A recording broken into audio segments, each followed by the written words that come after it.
Alright, hello everybody. I am going to go ahead and go through number 3 on our notes for 2.7 day 1. Okay. This is my favorite type of problem, so I will definitely be testing you on a similar one this Friday. A little bit easier though. Alright, so at 1 p.m. ship A is 25 miles due south of ship B. Let's go ahead and start drawing a picture.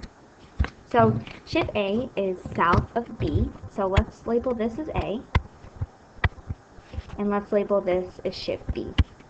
Okay? It's due south, so it's directly south. Okay.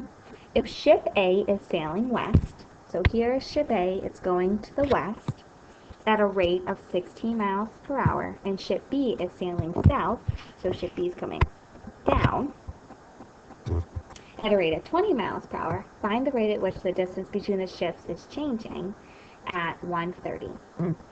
So all these ship problems are going to be our typical triangle problems. So let's go ahead and fill in my hypotenuse, and let's label this x, y, and my hypotenuse will always be z. So let's figure out my variables, my rate of change. So dx over dt means how fast is x changing? Well, x is ship A, so how fast is ship A sailing to the west? Ship A is sailing to the west at 16 miles per hour. So dx over dt is 16 miles per hour. I gotta do the same thing with dy over dt. So dy over dt is how fast is B sailing south, ship B. Ship B is sailing south at a rate of 20 miles per hour. 20 miles per hour. And I want to know the distance, because the distance is always going to be the hypotenuse. Okay. Well, when I do these triangle problems, I need to figure out what x is, what y is equal to, and z is going to be equal to. Okay. Alright, so this part is a little bit complicated, but I promise you, once you get a hang of it, it's not that bad. Okay, so let's figure out what x equals first. Okay, so x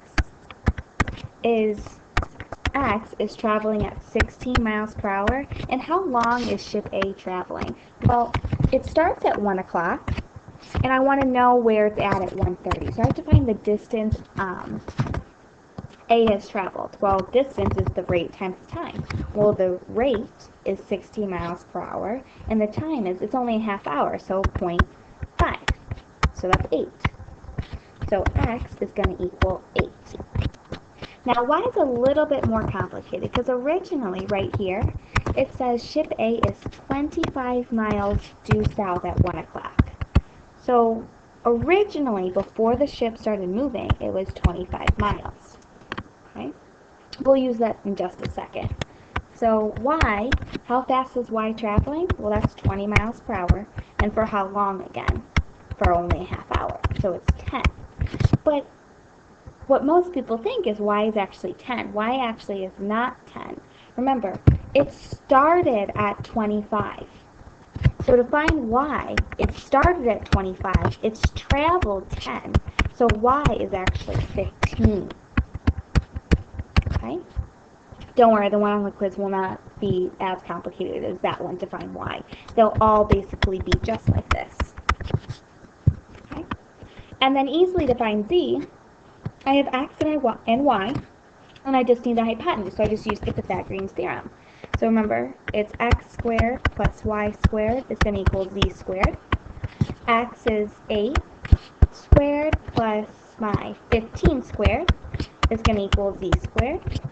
And then, when I solve for z, I get 8 squared plus 15 squared. I take the square root of that. Z is going to equal 17. Okay? And now I can fill in all of these numbers up here. So x ended up being 8. Y, we carefully figured out it wasn't actually 10, it was actually 15. And z ended up being, by the Pythagorean theorem, 7. Any of these triangle problems or any of these shift problems, the equation that you're always going to take the derivative with respect to t is x squared plus y squared equals z squared. So we're going to take that equation, implicitly differentiate it with respect to t. So when I take the derivative of x squared, it's going to be 2x dx dt. Okay? When I take the derivative of y squared, it's 2y dy over dt. And lastly, that's going to equal 2z times dz over dt. Alright, and the last thing that we do is just substitute all our given information. I have 2, x is 8. How fast is x changing? At 16 miles per hour. Plus 2 times y is 15, times dy over dt is 20. Now, I'm just going to quickly talk about, well, first off, 2z. 2z is 17, and dz over dt is I don't know, because I want to find the distance. Okay. Now, I know in the notes I have it's going south, so my 20 miles per hour is actually negative. We're talking about distance, so your final answer, if your distance is decreasing, it will be negative. Okay, but on the quiz on Friday, the distance is going to be increasing, so you don't have to worry about if it's going to be positive or negative. So why don't we actually, since it's going south, why don't we actually put a negative here? Sorry, I should have added that before. Okay? Alright, we are going to go ahead and put that in our calculator.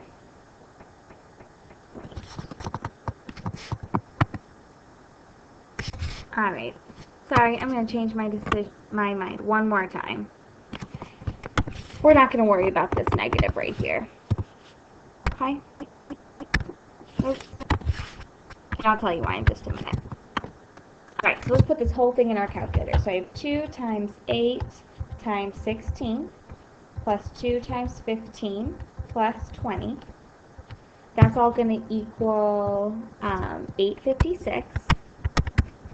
And that's going to equal 2 times 17, which is 34 times dz over dt.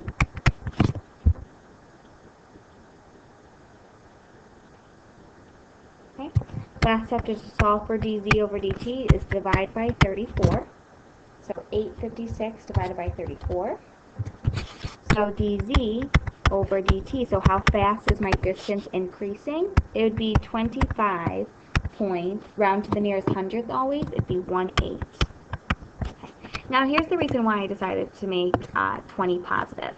If you notice, ship A is going south, ship B is going south and A is going west. The distance between those two ships are going to be increasing.